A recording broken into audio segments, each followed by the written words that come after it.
台南市市里伫下营上帝庙办理宣传活动以及发挥了后，为持续推广宣传，8日再次伫咧凯基皇宫举办纸钱集中烧、甲凯米风灾祈福消灾法会，邀请侪间庙宇共同参加，做伙为市民祈福。凯米台风有造成一个区的像100几个受灾户啦吼，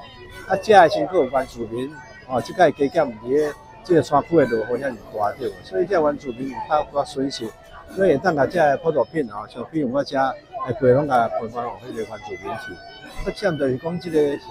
金会当减量，会当统一安尼先大家当集中，当迄个咱区咱里的迄个大庙，会当甲这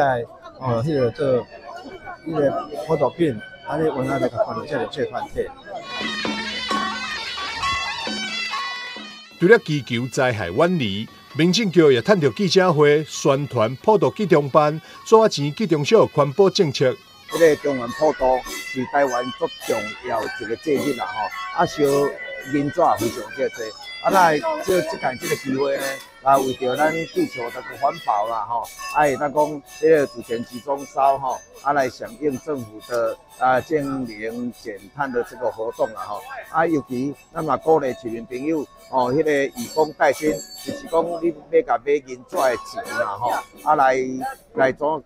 转做现金，来缴付到社会福利这个团体啦，非常感谢大家。尤其咱也甲迄个普渡品的这物件呢，分送给咱各区这需要的这地区人户，还有边缘户，让我们低收入边缘户的朋友呢，也享受到政府这个社会的一个温暖啦哈。非常感谢咱这所有这宫庙会来到支持吼。这届咱台南市拢总有115间的宫庙来共同配合迄个咱市长所举办集中祭拜、集中烧，非常感谢咱这宫庙的这支持啦，更加感谢咱这迄个市民朋友共同来这个配合吼。